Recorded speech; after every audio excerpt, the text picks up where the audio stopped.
It's the end of day one at the 2015 Issa Grace Kennedy Boys and Girls Athletics Championships here at the National Stadium in Kingston, Jamaica.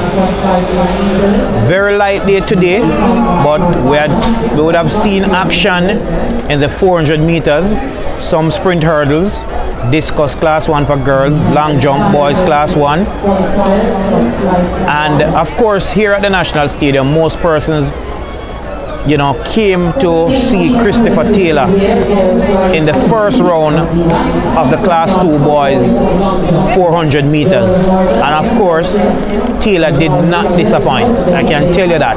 In heat 1 of the class 2 boys 400 meters, Christopher Taylor won in 47.25 seconds. Very easy run from Christopher Taylor, went out fast, dominated the backstretch, but as soon as he entered the straightaway, some 20 meters ahead of the chasing pack, he basically just shut it down and cruised across the line. So he's into the semi-finals, set for Friday. And of course, we have to wonder how fast this young man can go. I think he'll go for the record in the final.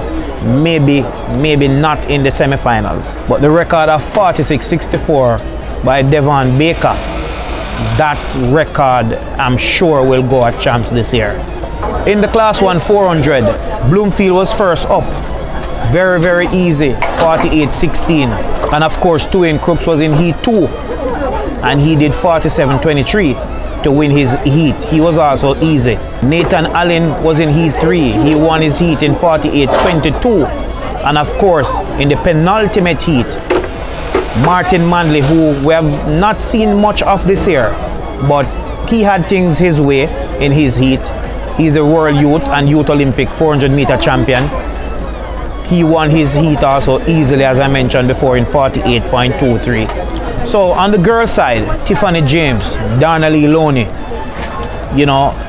two of the bigger names that we expect to feature big in the final.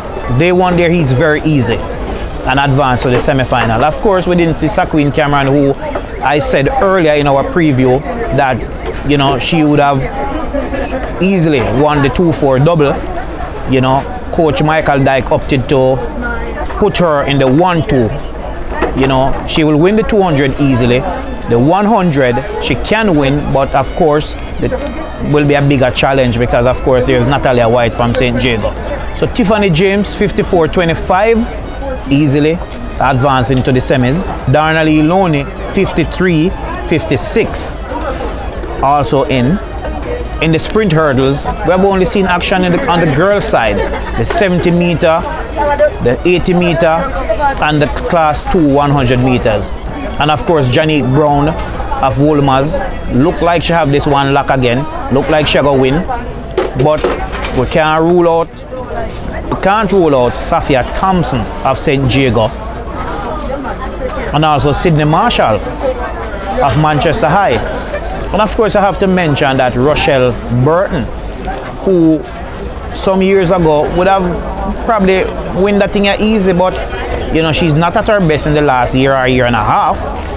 And because of that, she was fourth in her heat, still make it to the semi-final, but based on how she run, we don't think she's gonna make it to the final. But she's still a very good athlete. Probably just not race sharp, still recovering from her little niggling injuries and things like that.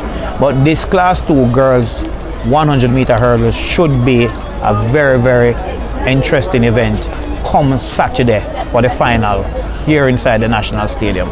In the field, in the discus, I mentioned earlier in my preview that Rochelle Fraser of Edwin Allen not at her best this year. But this is championships, and when it comes down to championship, most of these athletes will be ready. Today, in the first round of the Class 1 girls discus, Shadé Lawrence of Heidel, 46.79, leads the qualifiers going into the final. Fraser right there behind her, Fraser 46.02. And of course, Shanice Love of Excelsior did what she had to do to make it to the final. So another big event, we'll just have to wait and see who is going to come out on top. So that's it for day one from Champs 2015. But as usual, stay tuned to trackalerts.com. We will have all the action from start to finish.